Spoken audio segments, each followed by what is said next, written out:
Could you Oh my see me, God. because I couldn't connect the earpods. Can you hear me? Don't worry. Don't worry, Juliana. We can hear you fine.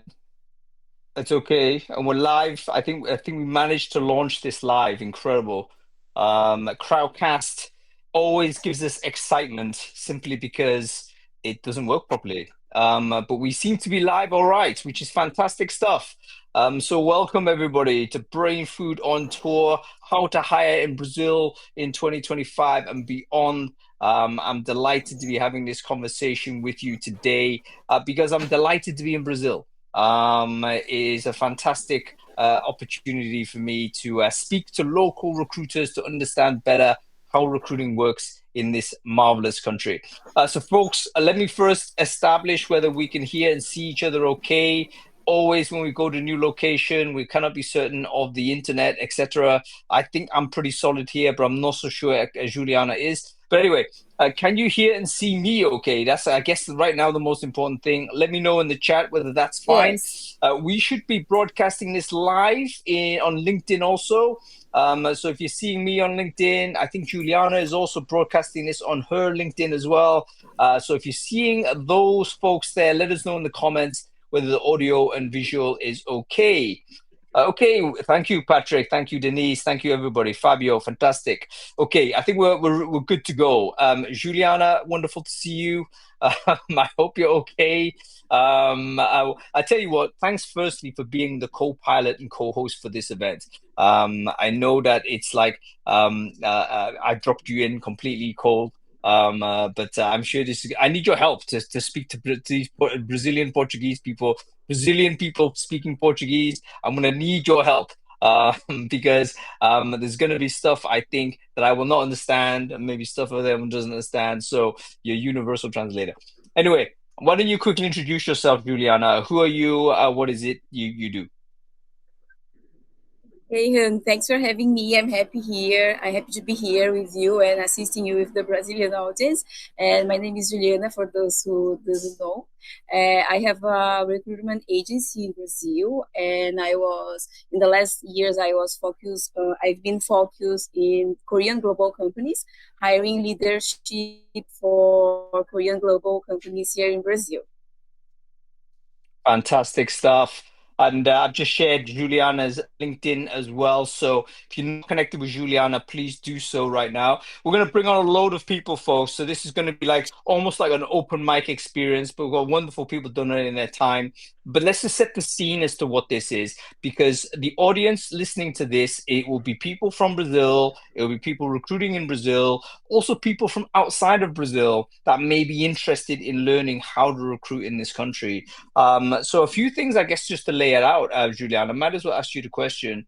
Firstly, Brazil is the largest country in South America, correct? By far. So it's 200 million people in the country. I think even more so. And it's one of the probably the biggest economy in South America, I assume, also by a long distance. And the main cities, the main places, Sao Paulo, Rio de Janeiro, Porto Alegre, I think. Some other sort of, then it gets smaller, right? So the cities get smaller after the big two. That's generally my stereotype of Brazil. Is that the case, Juliana? Yes, I think one of the most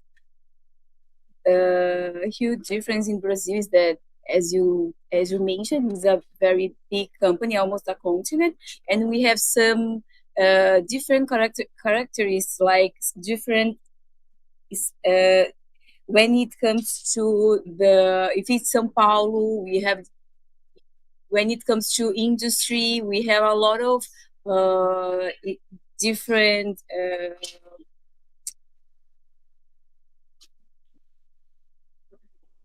Can you hear me?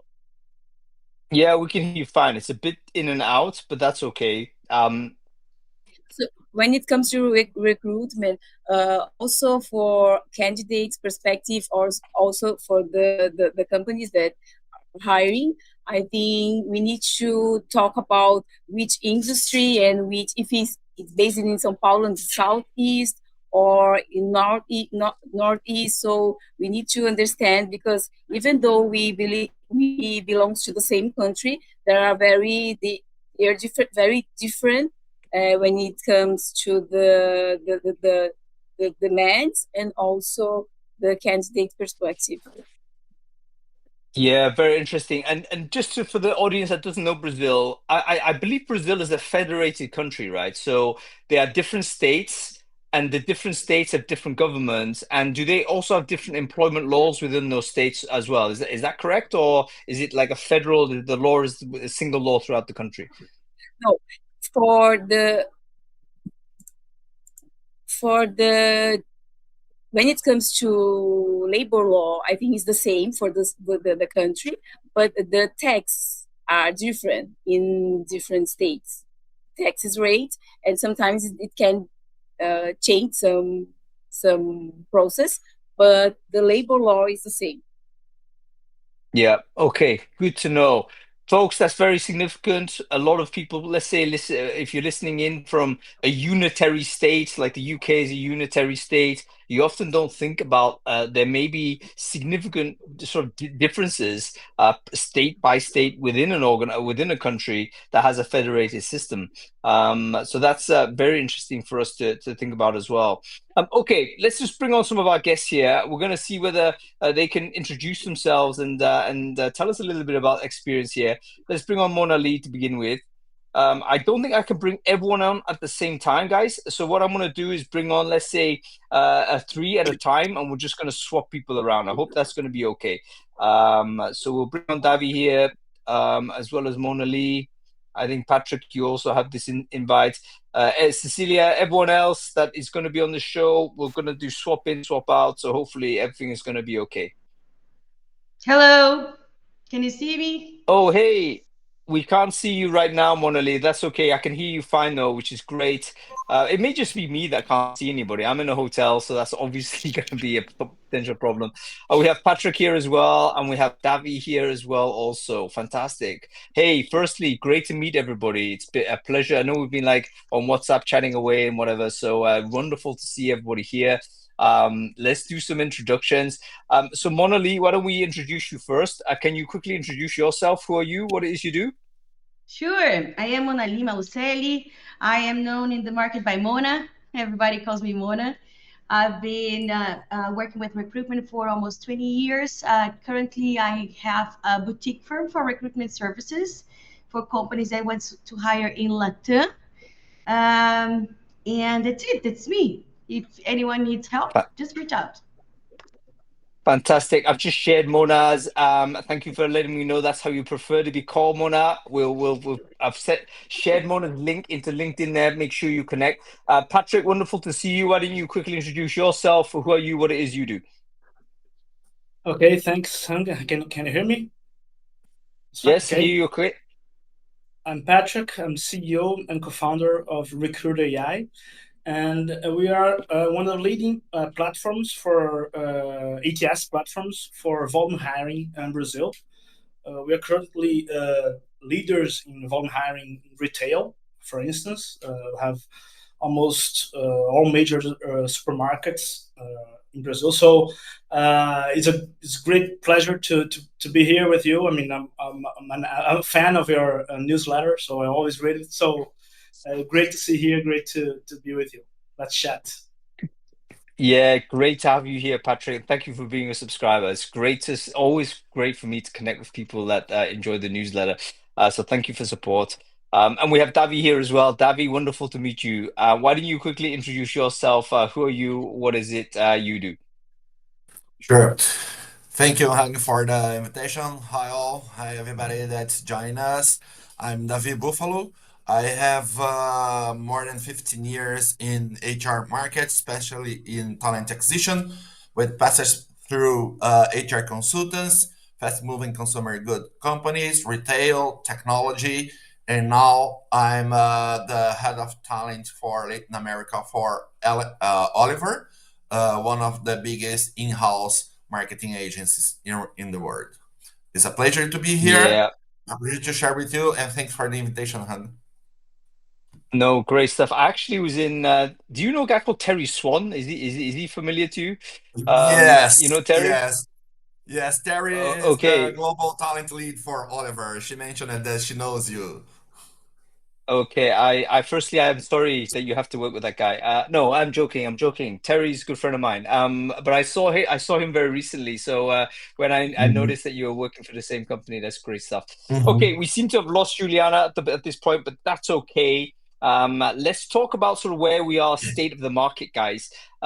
Outside of Brazil, like everyone is like saying, "Oh my God, this 2005 is just like the worst ever." Low economic growth, obviously chaos externally. We don't know what's going on. Every company seems to either be letting people go or slow in recruiting, and it seems to be very tough. Is this the scenario also in Brazil, or do you guys have a different story to tell in how the economy generally is going in 2025? I'll open it to anybody who wants to answer this. I've been doing, Go, I Mona. cannot complain because I've been doing a lot of searches here in Brazil and LATAM. My clients are swapping some positions from US, Europe, and other regions to Brazilian market, also Argentina and Mexico. But I do see local companies in a bit of a freeze, especially this time of the year. They do the financial balances sheets, and then they are checking what's going to be in the next semester. But I can't complain. I think the technology sector is still hiring, not as much as before the winter of startups. We still see a little bit of a venture capital money to the startups ecosystems, but also big companies are hiring in Brazil. We have very good talent here, people that are bilingual. We have a lot of search for technical tech bros here. So, and we have cheap energy. So people are coming to Brazil to install their data centers. Something is happening in that scenario as well. Yeah, really good overview, Mona, and a couple of really important points. So firstly, exec search is very interesting because else in the territories I deal with, like nobody is moving. So there's no many opportunities for people to move around at that senior level. But maybe in pockets in Brazil, we can see some movements in between, which is a good signal. And yeah, very interesting to know also about the financial sort of year. So maybe that works differently. There's another thing again, externally, I have no clue. Everyone goes to different rhythm, but that obviously impacts how companies think about hiring. So just to confirm, is it standardized when the financial year is for every company in Brazil? So does it work like it is July to July or so, or how does it work? No, No. it's different. No, it varies. It varies. But you have international companies having financial years that in mid-year here, and then we have the final of our fiscal year in the end of the year here in Brazil. Yeah. Because there is some local tax and accounting laws that they need to comply here, even if it's a multinational company. So if it is a fiscal Uh-huh. year in a multinational company, will for from July to July, they have some tax and reports to do to the government from January to December here. So it gave more and more complexity. Be besides the legal law related to work. It's other complexity topic here. Well, you know what? This is really interesting. I mean, I say really interesting. Hard to say that about tax, but at the end of the day, when you talk about taxation, it drives investment decision making, doesn't it? So it's like people outside may not know this, but potentially companies that will have a surge of hiring once the tax year starts, and then it will obviously slow down. At a certain points in the year. So there's a rhythm of how hiring operates. And I guess Patrick, from your side, as a person selling software and selling solutions, that probably sort of impacts how sales works, right? Do you sense a rhythm of how sales work for your business associated to taxation? Oh, of course, of course. I mean, here at the end of the year is kind of a madness. I mean, everyone wants to buy to close the rest of the budget they have, or at least the budget they have for the next year. So the end of the year is always some some craziness happens with the purchases of software from companies, and we doesn't feel that much of the fiscal and the fiscal year from companies abroad. I mean, usually we feel more Brazil's fiscal year, because I see that's the only thing that really impacts hiring decisions in a day. Is how they plan their budget for the next year. So and especially with companies that do volume hiring, because we're talking about many people. I mean, large teams and very large budgets. So we kind of see the impact, and it's very different from July to December. I mean, the curve goes all around. There is a anecdote in Brazil. Everything just starts after the carnival. To have Yeah, to know this cultural yeah, yeah. nuances from here. Everybody is Yeah. playing carnival, and until that ends, then Brazilians start to work. No, this is just a joke, but it usually I things know wrap up this is after no that. joke. So I it's a think this joke is that actually happens. true. It's It a joke is. that It is. Yeah. happens. So when is Carnival? Is there a particular? It's always the same time of year, right? Usually No, around February. yeah. This year Okay. was in March. I mean, it was very late this year, so we got up early March during Carnival. Right. Okay. So basically, early part of the year, it happens. A huge carnival. Brazil. I think these things do matter because it's hard to start the year, and then 6 weeks, 4 weeks down the line, you have this huge party. Like, how can you even think about that? Because you've got all kinds of things you want to get going. So it makes more sense to start later. These things make a difference. I was in Sweden. Sweden, different type. They don't think they have carnival there, but they have a huge summer holiday where they take like 2 months off. It's like literally you can't work for anybody in Sweden from July to August. No one's going to answer email. But if you're not aware of that and you're trying to recruit in that country from outside without being aware that actually everyone is away, then you could actually have a huge problem. Your expectations in the wrong place. You have to think about how you manage people. Let's imagine international teams. I'm always thinking, let's say I'm a recruit, head of TA, our international team. Actually, you can't measure every single recruiter with a universal standard because this guy's not going to do anything in July. It's like it's impossible.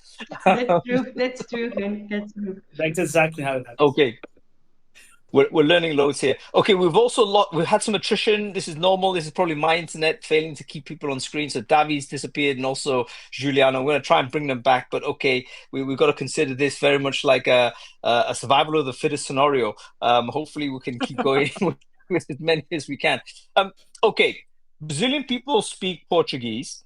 Obviously, that is the language of a working day, language of business. It's the way how it works. So, would it be fair to say if I was a recruiter, I also need to be fluent in Portuguese? Or is that not the case in certain sectors? Like, what is the scenario with the language capability of a recruiter? I'm guessing someone who's turning up, I relocate to Brazil, for instance. I love the place.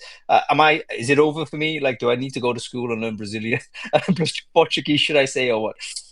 And I would say here in Uh, Brazil, if you are going to hire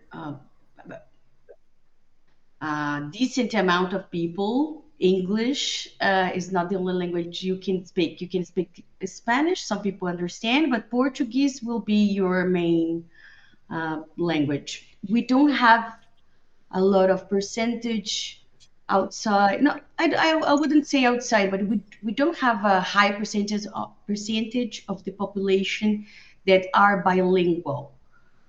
But you can well, manage. If you speak Spanish, you can manage something. But I would say you want to have a local partner speaking Portuguese, and also because of the nuances. There is a lot of nuances in Brazil in terms of labor law, in terms of cultural nuances. So I would say have someone to back you up in Portuguese. Yeah, from 3 to 7% of Brazilians are fluent in English. So, I mean, that's not much by any standards. I think that if you do executive search only, you could do in English, but executive search requires some kind of networking, so you have to do this networking in Portuguese anyway. So I don't see it happening. Also, Clear, clear. I think that's totally clear and absolutely fine. And it should not be controversial that this is the case. I mean, generally speaking, it was perceived, of course, you need to learn the language locally to recruit. But in Europe, it's been really strange over the last 10 years or so because we've seen many people go to different countries and not speak the local language. And then have 10-year career working in recruiting. It's like, oh, what is going on here? Like, I know friends in Germany that work in Berlin, work in a tech scene, don't speak a single word of German. It's that they've been there 10 years. So in Europe, you have this weirdness where you can actually get away with not speaking the local language. But in Brazil, listen, it's not happening unless you can speak Portuguese. You got to learn it. Let's be absolutely serious on this. For certain industries or sectors Sectors. or yeah, even a yeah, higher level, you might get away with not speaking Portuguese. You can hire uh, speaking English or Spanish. But I would say if you have volume hiring, if you are like building a plant or setting up a huge structure, then I think you will need a local partner in Portuguese.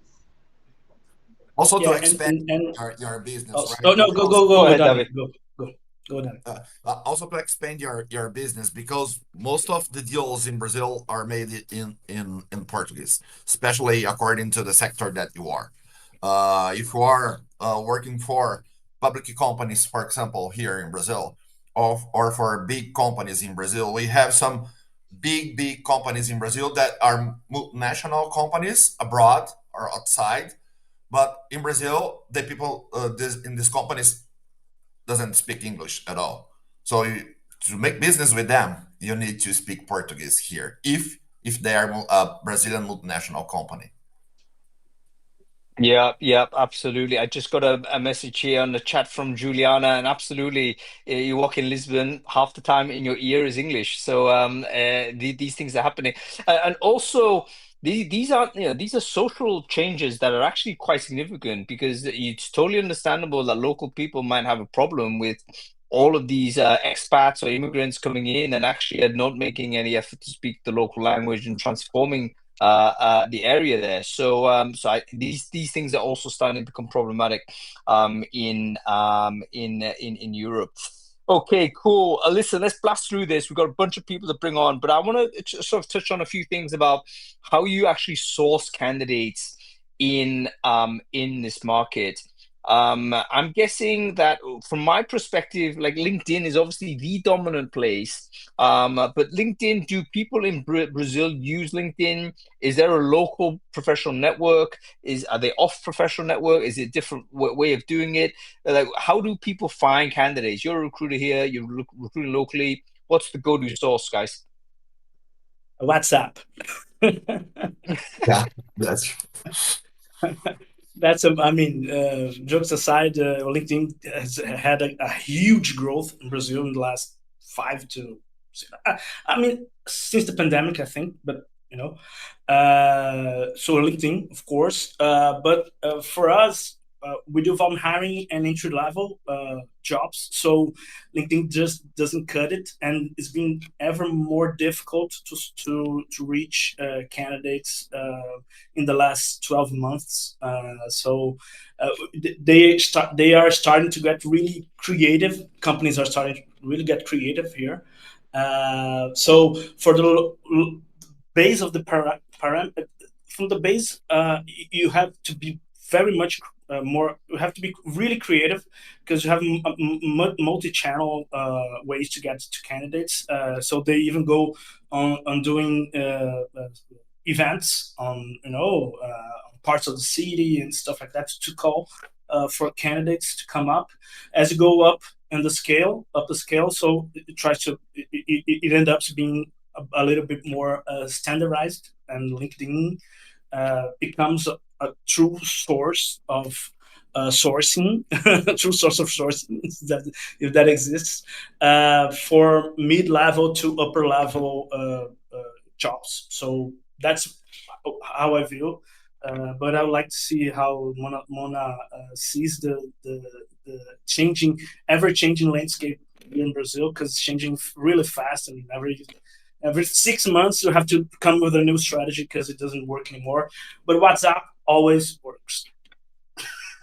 In a way. Well, sourcing in Brazil, it will depend on the region, on the local, on the people that you want to hire. So if you want to hire people from the countryside, you have to talk to the priest. If you want to hire people from universities, you have to go to the universities, otherwise they won't see you, or play some TikToks or do other things that interest that kind of persona. So sourcing in Brazil is really about knowing your persona that you're hiring. LinkedIn does work, but we have multiple platforms, local platforms, like Gouy, Indeed, Glassdoor, Vagas.com, and other job boards. You have professional associations that are very important, depends on the niche that you're hiring for. So in Brazil, know your persona, and then you can do a very good campaign. Yeah, there is one important topic to say here, that Brazil, comparing with the other countries in the world, Brazil is the third biggest country for social media engagement in the world. Yeah. So social media engagement really works. Even when you go, and Mona is right, when you go to the Brazil countryside, you need to speak to the local union or to the priest to make an announcement regarding your job posting. But you need everybody there have a social media account in Instagram, Facebook, WhatsApp. If your good comes back, probably work will be a fever in Brazil again. So that's a really interesting strategy, and that's why Patrick is saying that WhatsApp works in Brazil, because you can build these huge communities just to share and to find candidates in there by WhatsApp, which is not common in other places of the world. No, this is really interesting, guys. So I love the fact that outside of the big cities, you have the genuine local influences, right? Influencing before influences, the local sort of high status people, as you mentioned, the priest. I guess there's a regular service, so I guess that's a perfect like distribution channel for a job. And you said unions also. Did I hear you right, Davi? So is there like what is the unionization situation in Brazil? Generally speaking, high percentage of workers are unionized. Is that correct? Yes, according to depending on the sector, yes, there is some unions that's, let's say, that is stronger than others in terms of sector. If you go for industry companies, for example, or automotive companies, for sure they are really really strong, but they have this double role on not only defend the interest of the employee in terms of labor law, but also to some of them are really committed to share perspectives and job opportunities. So in some unions, for example, you have, so there is some unions that have their own job posting for their sectors, and they can spread Yeah. the opportunities around there. So they have this double role that should be actually more explored with by the companies here, or by the recruiters and strategists here. Yeah, and it actually makes sense for unions to do this, right? Because if they should be the ones providing value to their members ahead of non-members, so of course they should be distributing jobs internally. So that makes perfect sense. Okay, we have a question coming in from the Q&A, which I think is really important. WhatsApp, by the way, big fan of you using WhatsApp. I think it's great for direct messaging, great for connecting with people. However, how do you search it? Like, I take it you can't search. We're not talking about searching on WhatsApp. We're talking about engaging with people. Let's say after we get a number off them, and then from there we move off email. We're talking to them on WhatsApp. Is that what we mean? No, there are also groups, WhatsApp groups. So there, Of course. Yeah, so that's where some of the magic happens, because these are people who you can connect really fast, and a job posting can go, I don't want to say viral, but can spread really fast, and that's something that we see a lot of our customers and a lot of other companies doing, increasingly doing. So it it ended up it is a strategy that I don't know if it will become a norm in the long term, or if it is a norm right now because of the easiness and of the pain that it is to find those candidates, or I don't see yet. I mean, maybe it will saturate, but right now, WhatsApp groups, Facebook groups, like Davi said, everyone has a social media account, so Instagram. So a lot of our customers actually they do end up sourcing using Instagram. So they post their jobs into their Instagram account. So their job posts end up competing with their selling posts because they want to sell it, to sell the product. So that's kind of a mix. I don't know if it will stay that way much longer, but that's how it is. No, really interesting, guys, and particularly about the social media engagement. Davi, before I let you go on this, who are the number one and two addicted to social media ahead of Brazil? Do you know? I don't not sure about that, but in my area, there is agency marketing for sure. Instagram in the first, and Facebook last in second. Yes, indeed so, indeed so. How fascinating. Okay, guys, listen, we're gonna do a like on and off type scenario. So I'm gonna bring a bunch of other people on. So thank you, Mona. Thank you, Patrick. Thank you, Davi. I think I'm gonna see you all guys in Sao Paulo next week, I hope. Yeah, And so hopefully we can connect then. So thank you so much for joining everybody. Stay on the call. Hopefully we can get you all back on at a later point. Let's move on to bring on some of thank you our very much. wonderful guests here as well. I hope you're enjoying this, guys. I'm learning loads. I mean, knew nothing about the tax situation, knew nothing about sort of the scenario with the unions. I think that's fascinating. Language I probably did knew a little bit about. But of course, things like WhatsApp and what have you, very difficult. I don't know. Fabio, I've just invited you onto the show. Just accept this. I'm also going to bring on, is Karina there? Let me just check. Oh, Juliana's back. Okay, great, Juliana. I know you've been running around the place in different locations trying to get on the call. So thank you for so much for this. And we have Fabio here as well. Fabio, great to see Hi there. you. Can you introduce yourself, Fabio? Who are you? What it is you do? Sure thing. So I run a boutique sales and marketing consultancy, and I mainly do sales training. But for the most part, I've been working hand in hand with some of the recruiters because my main client now hires in cybersecurity. So it's a very very challenging industry, and that's the reason why I'm here, and I'm willing to really share a little bit of what we've been seeing. Fantastic stuff. And we have Karina here as well. Wonderful to see you, Karina. Can you quickly introduce yourself? Who are you? What it is you do? Yeah, sure. Thank you. I'm a big fan as well, so I'm really happy to be here. My name is Karina. I'm an engineer, but I started as engineer, then I changed it. I've worked with 7 years for recruitment. I started in a consultant place, then went in-house and an AI consultant in an AI company.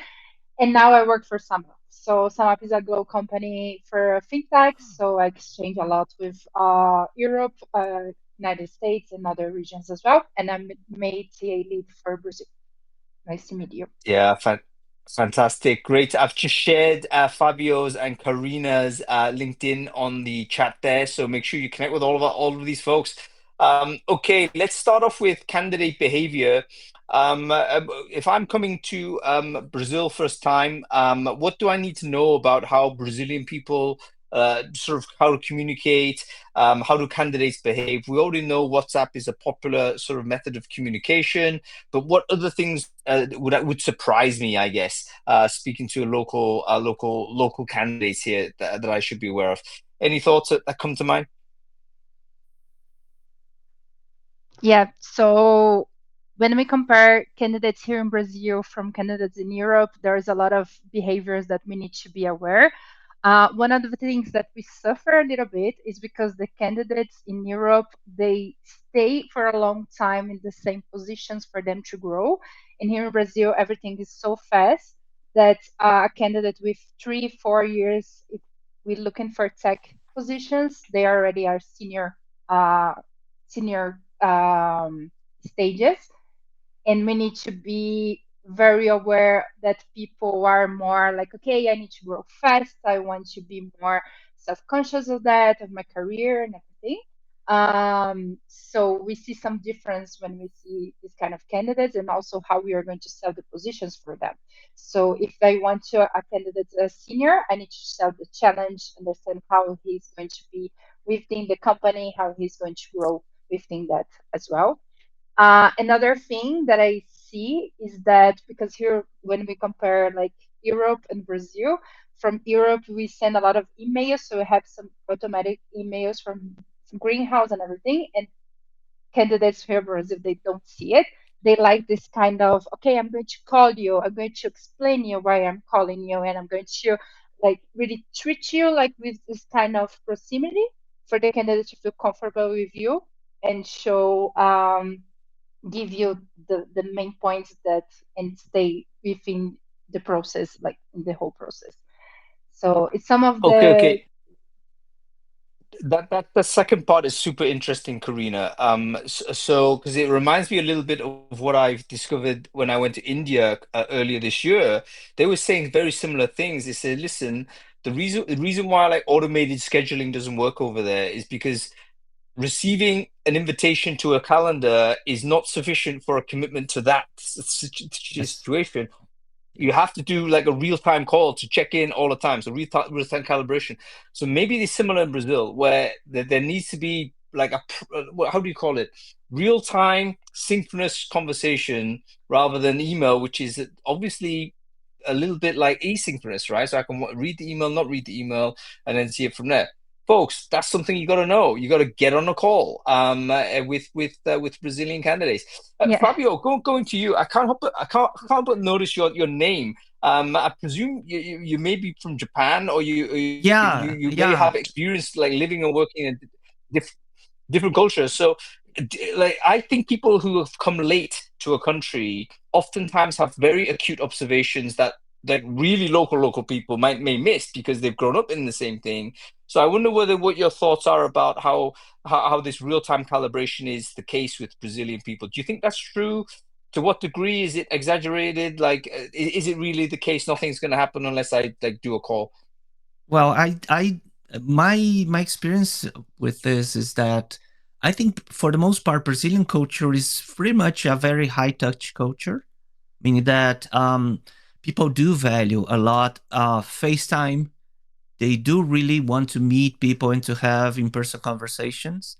And even though we are very comfortable around digital communications in general, we have one of the probably the biggest number of users of pretty much any social media platform. At the same time, we do have, as a consequence of that, a number also of all kinds of scams and all kinds of difficult situations day to day that make people very skeptical about being sought after some recruiter with some random story. So first, you really want most of the candidates, they want to make sure that they are talking to the real people, real companies. And after doing this background check, so to speak, they feel comfortable with opening up about their career perspectives or whatever you have to offer to them. So there's that. So that's the reason why, depending on the job opening that you're dealing with, um, still having like some friend of yours referring you to that job position or to someone still is come higher up in terms of getting access to good talent for the most part. Okay, lots of interesting things there. Folks, do you agree with Fabio's sort of observations there? Please let us know in the comments. We're not trying to offend anyone here, by the way. We have to speak with generalizations, otherwise we can't go anywhere. Of course, we That's know fine. there's exceptions. But is that the case? High touch culture, which basically means lots of small touches. This is my interpretation. People like to build that relationship. So it's not, let's say, again, stereotype, let's say Scandinavia, you're probably not going to get that type of relationship. Simply, it's very professional, very much distant. Not the case in Brazil. And good and bad. So good in the sense you can build relationships, but bad in the sense that there's a big aperture for like scam behavior. And so everyone is like kind of like very aware that they need to be skeptical initially before they engage in what seems to be a job. Like, you don't go forward because who the heck is this person? So you got to establish this. Let me know in the comments what you think. Is this general like accurate understanding of how Brazil operates? From my observation, I've been here like 3 days only, but I do think that the Brazilian vibe is very distinct. It does seem very friendly. It does seem very much interaction heavy. So it kind of chimes a little bit from my like obviously random tourist type experience. Very, very good. However, I did receive a call from Sao Paulo today and I didn't pick it up. So maybe I'm already beginning to think like local. Like, who is this guy? Okay, let's talk about the referral side. This is not the first time I've heard this story that referrals are super important here. Like, what percentage of jobs do you think are driven by I know a guy who knows a guy? Is that still like a big driver for, all kinds of jobs? It probably is the case if you're working rurally in a different place, but even in professional job, is it still a powerful way for candidate acquisition and a powerful way to get a job if you're looking for work? I have a hunch, Go ahead, but then Karina can chime in. But for the most part, yes, I think pretty much still is the main source of reliable, high quality candidates for the most part. But then again, as this is pretty much a generalization, because if you take into account industry and the level of the position you're dealing with, it's a completely different game. So there are some nuances around that. Yeah. Yeah, I have two perspectives, to be honest. I think from one side is very good because when you have a referral, you understand that someone that is referring already understand the company culture and what we're expecting when we see the main values for the company. So I think from this side is very good because of the soft skills. But not all the referrals are going to match with the positions when we go to the hard skills. So when people refer, they really need to understand the position and what we are expecting as hard skills and soft skills, and not just because it's going to be a referral that the person is going to be actually hired.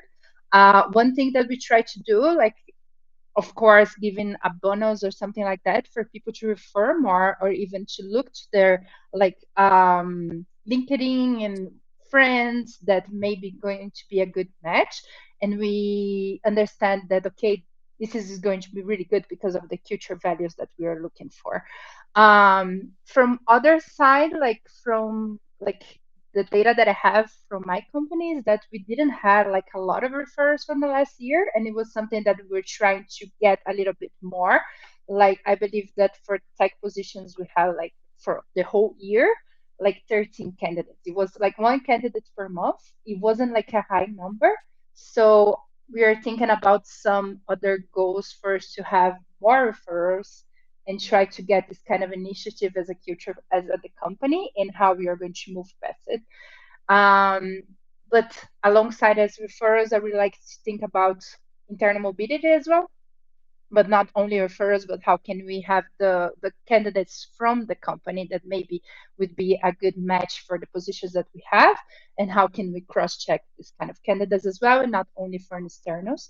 So this is kind of my point of view for both ways. Yeah. No, really. I mean, referrals in recruitment are so interesting because I think all of us have a kind of a two contradictory ideas in our head when it comes to referrals. Number one, I think we secretly think they're great. Because of course, you want to hire people that have been recommended. You yourself would be much more comfortable if you knew the person in advance. So of course we do this. But then the other side of us is like, oh my God, how biased. It's like, yeah. like we can't. There are two 100%. contradictions, right? Yeah. And But then I think, again, I think. Go ahead, Fabio. Yeah, no, this is interesting because we are always dealing with trade-offs for the most part. So it depends on how your company HR team approaches the whole situation, because usually when you are a technical recruiter or talent acquisition professional, usually you have a very narrow job definition, in the sense that you have to take care of a part of a long process, right? But then again, you have the onboarding part, and then you have to make sure that this guy stays for the year, and it is a good match for what the hiring manager is looking for. So depending on the culture that you're dealing with, you really have to be mindful of what is the way you choose to do your work that improves probably the KPIs that your HR team is looking for.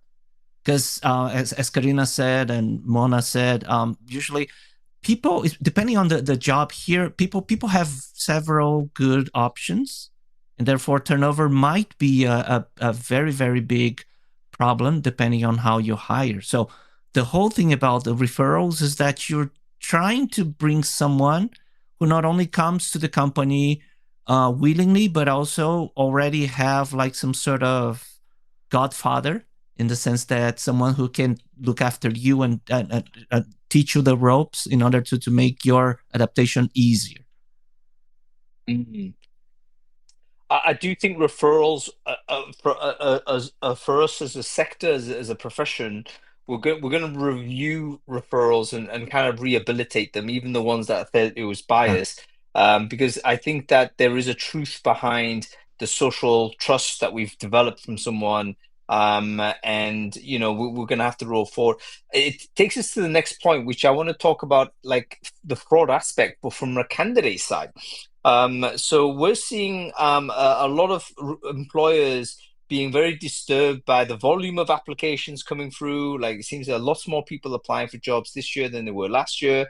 Then people are saying, oh, it's because they're using artificial intelligence to increase the applicant volume. And now we're starting to see examples where people are using deep fakes on video. We're seeing like interview substitutions, where the guy that you've selected for interview isn't the guy that actually is doing the interview. It's like his friend or something. And it's like, okay, we're in this like really bizarre world where increasingly all of these public ways to acquire talent, and now like suddenly we have to do information security on it. We're not equipped to do it, so we end up having to do stuff like referrals. It's much safer. So, but anyway, let's talk about candidate fraud.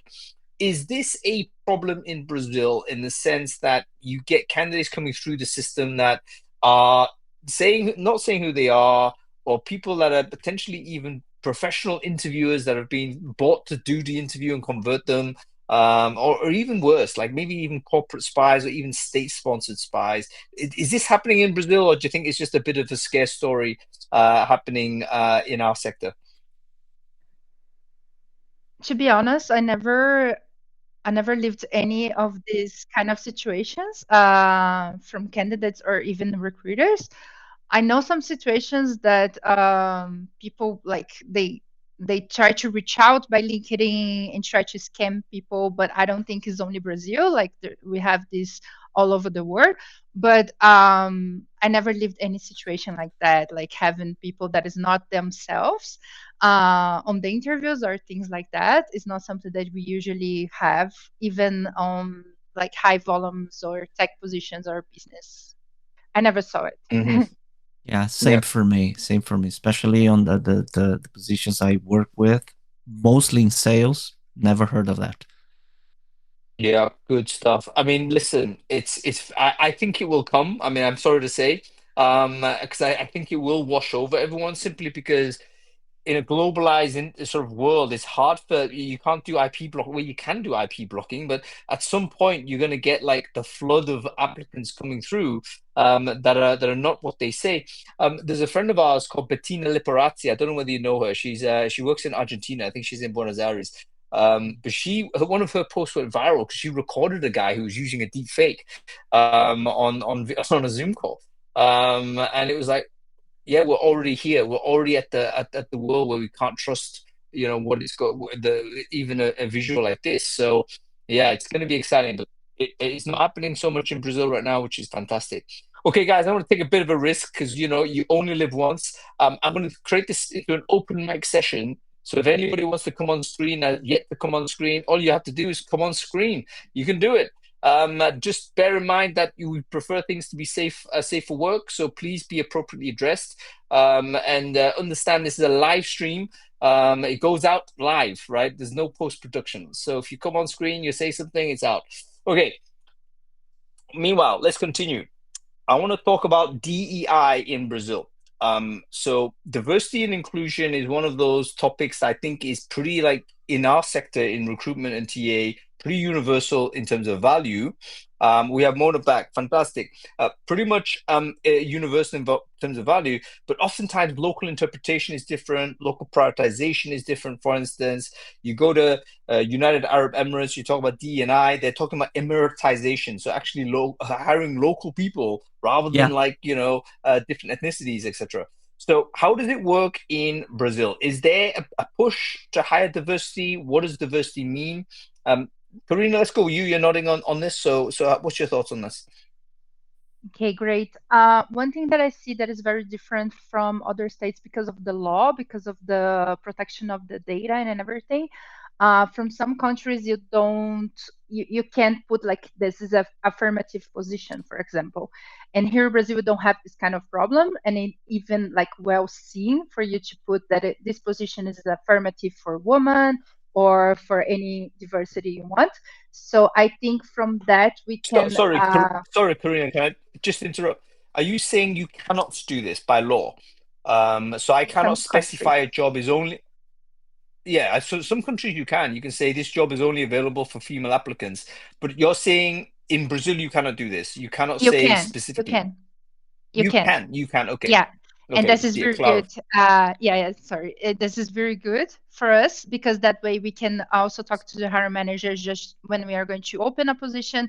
We say, okay, do you want to open for a diversity, or how we are going to also have this kind of job postings.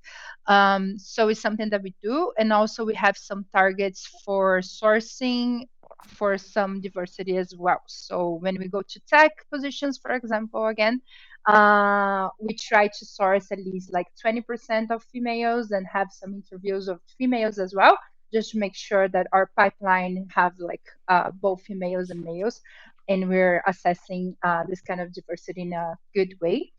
And the neutral language is something that we use as well, even for the field sales positions, but also business and tech positions. We try to always give everything like in neutral language and have the process like, okay, if it's going to be a woman in a tech positions, we put a woman in all stages. Like, okay, you're going to be assessed and now is going to be a woman there.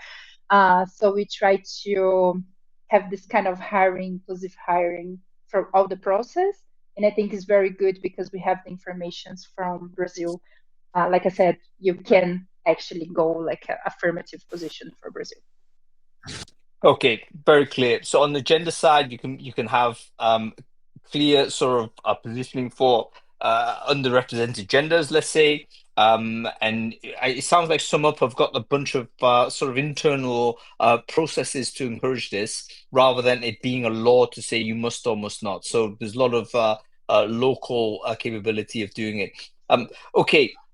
Are we at the point where there's quotas happening, or is that not the case? So, do you have like the country saying you must have by this type of time X amount of women on the board, or X amount of ethnic minorities, or whatever it is? Is there hard quotas in Brazil? Yes or no? For Brazil, I think the only diversity that is by law is the people with disabilities. Disabilities. Yeah. So here in Brazil, if you have a company of around 100 people, FTEs or more, you are obliged by law to have at least 5% and increasing percentages of people with disability. This is our law. Yes.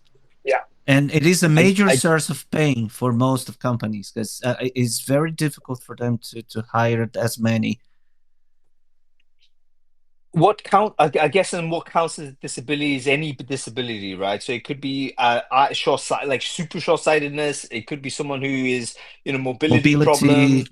Yeah, any type of disability. And this law have 20 years actually in Brazil. It's named Inclusion Law.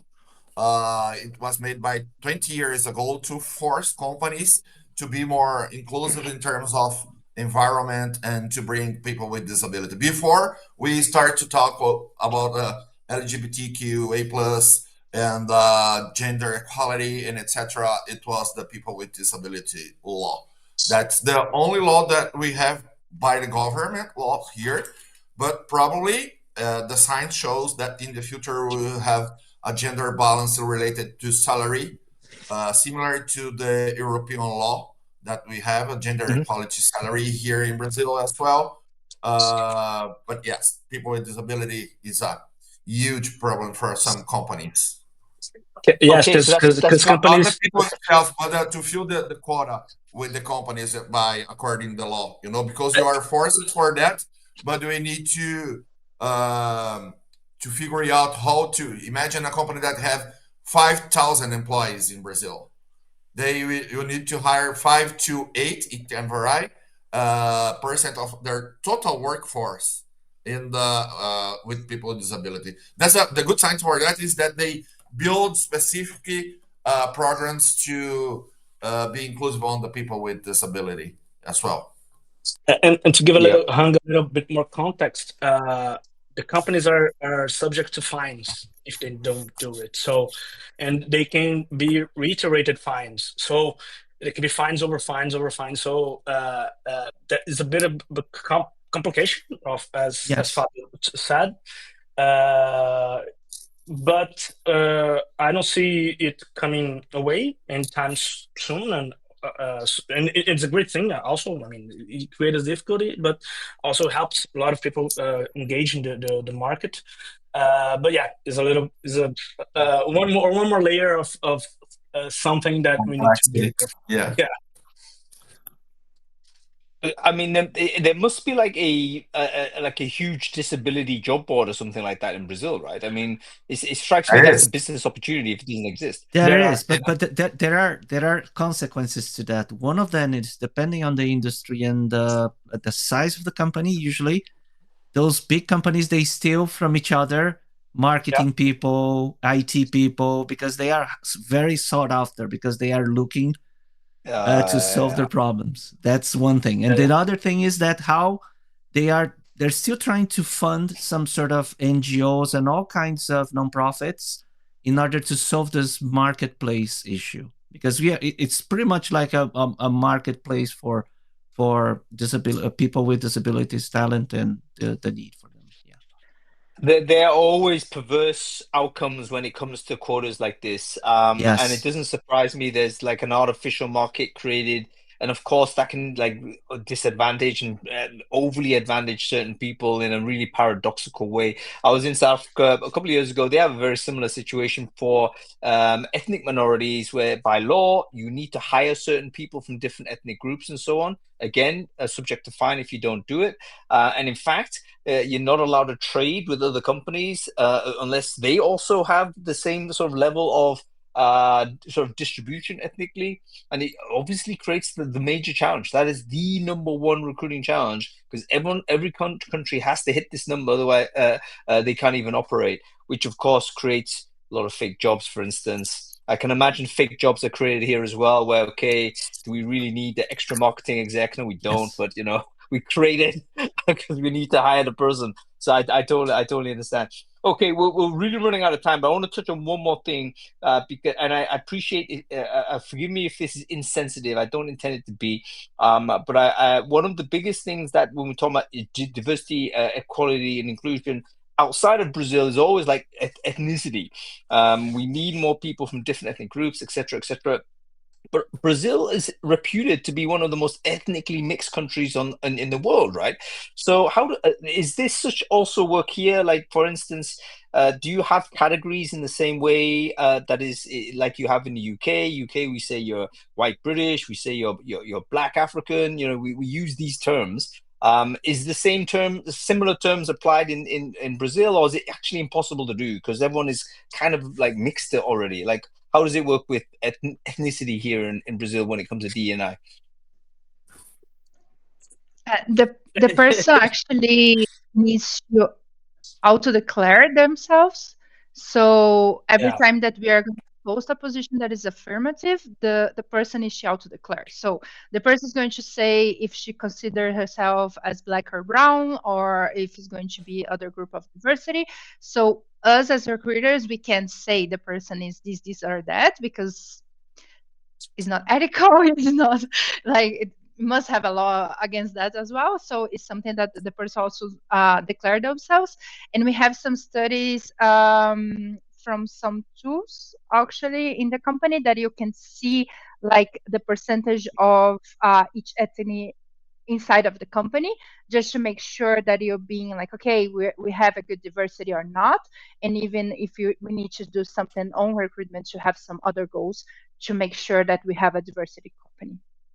I It's don't know very if I different from answered your it's very question, but different from for instance in the US, where it's basically where you came from, your descendancy kind of makes your ethnicity, but here it doesn't play like that at all. So you have to also declare, So like Karina said, and mainly, I mean, facial color of facial characteristics. I mean, those are the things that that kind of defines race here or ethnicity here in Brazil, and auto declaration in the process, in the selection process. yeah, yeah, they have really interesting. some terms No, like for to help the people to auto declare. Yeah. no, but the declaration is a very interesting part, because I like the fact you have to make the claim, because you can't do it morphologically. It kind of never It's made awkward. entirely. Yeah, It's awkward, and it's kind of like overly weird, I would say. Famously, for instance, Barack Obama in the US, he's considered widely considered to be a black person, but he's at least 50% white. His mother is entirely white, so why yeah, is he more black than white? And that's basically because of morphology. But that's just a random expression of genes, right? Like if he had a brother or a sister, he could have actually been a very white presenting person. And does that person who is genetically, the same mother and father, suddenly a different ethnic category? Suddenly we're into ridiculousness. So yeah, I like the idea. You have to self-assert. This is fantastic, folks. Listen, we're well over time, but I want to finish with just a round robin because it's been a fantastic conversation. We continue having these conversations for another hour or so, but we don't have the time. You guys have probably got beaches to go to or whatever it might be. I want to fully respect Brazilian culture and not to spend too much in the office in the afternoon. No, but okay. What's one bit of advice? You can say, pretend I'm a recruiter. I'm actually decided to relocate to Brazil. I'm going to learn the language. I'm going to get on with it. Yeah, I'm going to do everything I can. What's the one thing I need to do to be like better, like get faster to become effective as a recruiter in Brazil? What's the one thing I need to be doing? Let's go with you, Fabio, to begin with. Well, the first thing I would do is to try to find access to people who can be like super connectors, because probably you need to find your way into the talent market that you're looking for, and it can be very difficult in the first months in order to really get to the people you want to talk to.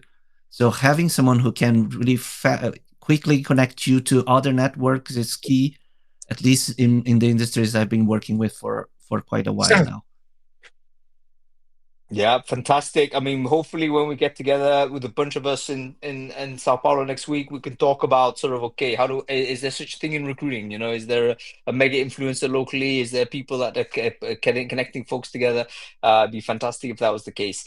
Okay, Karina, let's go to you. One bit of advice for me, my dear. I've relocated. I've got my ticket. I'm staying. How do I make sure I'm effective as a recruiter here? What I'm big fan from Brazil is people.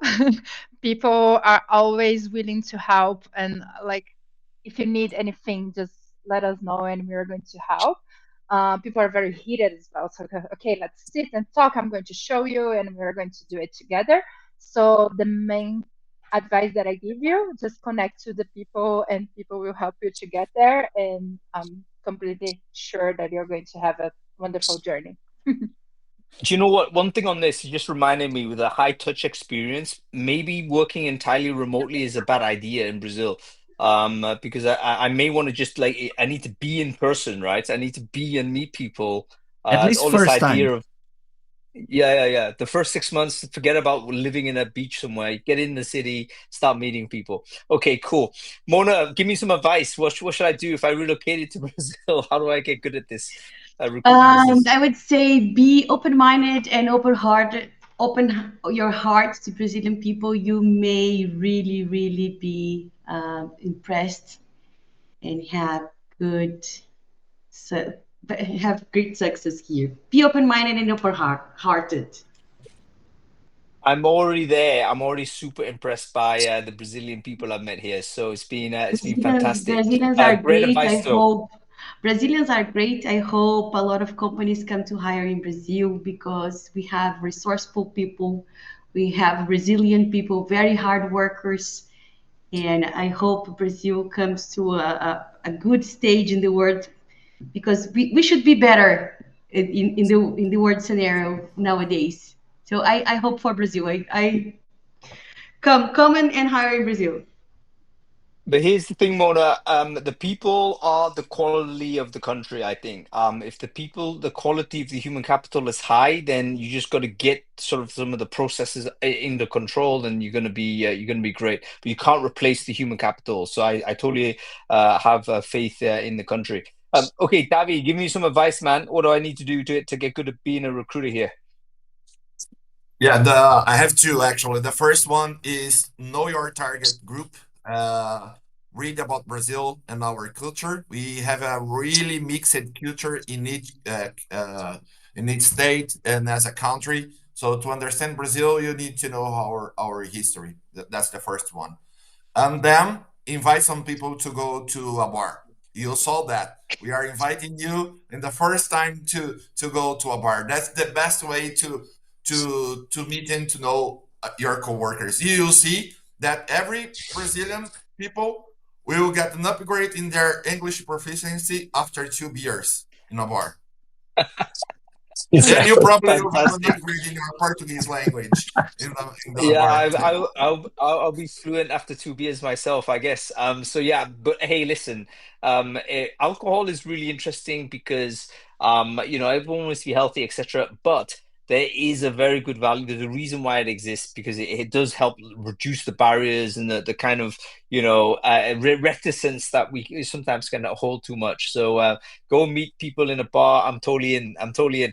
Patrick, last word to you. What's the one thing you would say to advise me to be a good recruiter here in this country?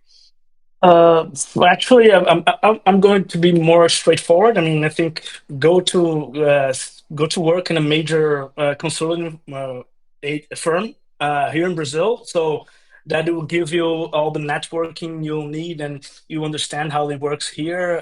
So I think that's the first step. Davi said something funny because my father's French, and he came to Brazil in the 70s. He lived in Rio de Janeiro, and later on he moved to Recife where I live, and he learned to make churrasco barbecue, to invite people to his home and to make friendship. So he learned how to do churrasco. So he's a French man who does barbecue. So I mean that end up helping him. So maybe that's something you should consider doing it too. The simple stuff, guys. This is the simple stuff, the rules that we forget about life. So maybe this is what Brazilian people can do. Teach us about what the basics are. This is what we're going to do. Okay, listen, we have to let it go, guys. Thank you so much for joining. It's been a fantastic conversation. I've learned a lot. Thank you for sharing your time. It's been great. For the folks that are going to be in Sao Paulo next week, hopefully, and you can make it. I hope you can. I look forward to seeing you all in this bar, buy you all a drink. And by the way, if you're watching this and we haven't been in touch and you're in Sao Paulo, come and join. More the merrier. We'll all get together there. So, okay, let's let everyone go. Fabio, wonderful to see you. Karina, thanks for joining. Mona, great to see you. Thanks for joining also. Davi, great to see you, sir. And Patrick, great to see you also. Thanks for all of your wonderful intelligence and conversation. Okay, fantastic, folks. Oh, I need to say thank you for Juliana as well. I think she's still trying to get online. We've not been able to do it. Internet does happen, folks. And sometimes these are normal sort of normal things. Anyway, I just want to say thank you so much for paying attention. I hope you've enjoyed the conversation. Brainfood on tour always happens no matter where I go. I'm going to do a show like this. We have to talk to local recruiters. The reason why is because we learn from the local people, lessons that we can take home to wherever you are in the world. Hope you've enjoyed it, folks. I'm going to be back on Brainfood Live on air on Friday. We have a double header. I'll still be in Brazil, but we're going to do 2 shows, one of which is going to be recruiter skills profile. How does AI change the game? Artificial intelligence changes everything. That's great. How does it change the skills that recruiters need if you want to be a future-ready recruiter? We've got no one else other than Tom Sayer, who is the global recruiting director of Accenture. He's going to tell us basically, global recruiting strategy director of Accenture, should I say. He's going to tell us all about sort of how the future recruiter looks like. And at the end, we've got the US time zone show. Candidate fraud, it's an emergency. How do we deal with this? Wonderful people joining us. We've got Ryan and Coulter, Glenn Lindley, Timothy Koo Jones, and Jason Zoltak as well. So make sure you sign up for those shows or follow the channel to be updated, and we'll be there. So, okay, that's about it. I'll see you next time, folks. Thanks for listening. Hope you've enjoyed it.